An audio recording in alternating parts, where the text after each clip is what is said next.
Hello friends, this video on electricity part 1 is brought to you by examfear.com. No more fear from exam. Topics to be covered in this lesson are electric current in conductors, electric potential and potential difference, Ohm's law, resistance and resistivity, electric circuits, combination of resistors, heating effects of current and electric power. So what is the purpose of studying electricity? As we all know, electricity is an extremely useful thing in each of our day-to-day life. So whenever we think of electricity, we think of all these electrical appliances which we use at our home. For example, you switch it on and your bulb glows. You switch it off, it gets switched off. Electric shock, if you touch an open socket, you are attacked by electric shock.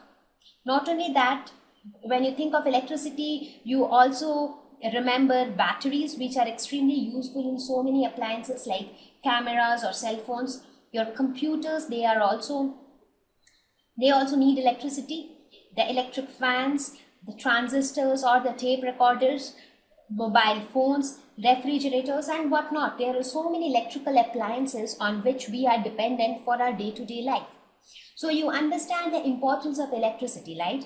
Even if we have a power cut at our home for an hour or so, it becomes so difficult to live without light, to live without fans and all that stuff. So electricity being so useful, we are going to study the basics of electricity in this lesson. So to start with, we will talk about what is electric current. So that is from where this lesson on electricity starts. So what is electric current? Electric current is nothing but flow of electric charge. So whenever we talk of current, it means it is nothing but flow of charge. So flow of electric charge constitutes electric current.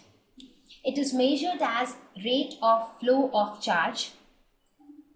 That means rate at which the charges are flowing. So we denote electric current often with I, and it is written as dq by dt.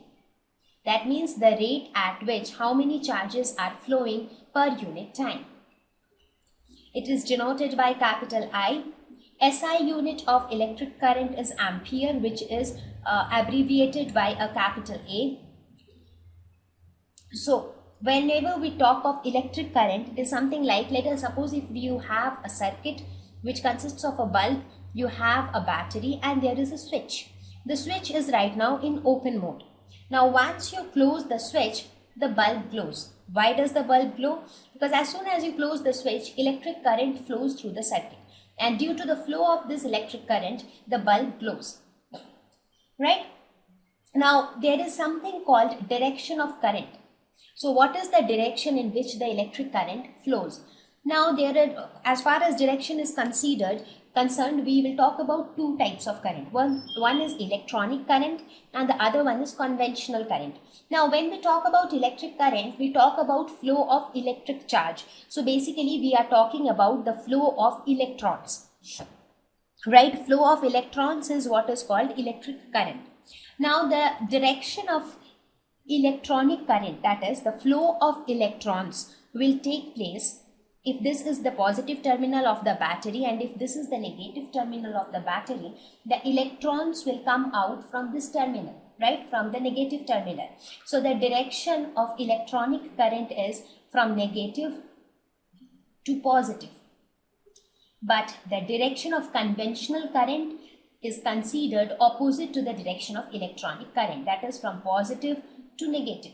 Now conventional current is what we use everywhere. So wherever we see that current is flowing in the circuit, we mean that conventional current is flowing from positive terminal of the battery towards the negative terminal of the battery. That is what is the direction of conventional current. So what is current? It is nothing but flow of electric charge, or we can say flow of electrons.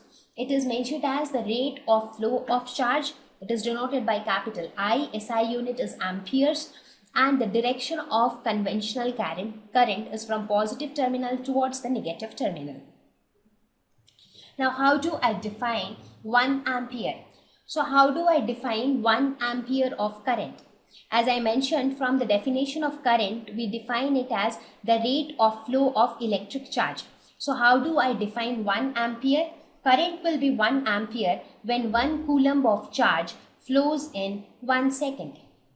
Right? So current is 1 ampere is defined as the current when a number of electrons having 1 coulomb of charge move past a given point in 1 second. That means, let us suppose I am considering this point A into consideration. When some n number of electrons having charge 1 coulomb will pass in 1 second, then we define that current as 1 ampere. So 1 ampere is the current when a number of electrons having 1 coulomb of charge move past a point in 1 second. Thank you. Please visit examfear.com to watch free educational videos, try free online tests, get the best quality study materials, study from the best tutors and mentors, and much more. Thank you once again.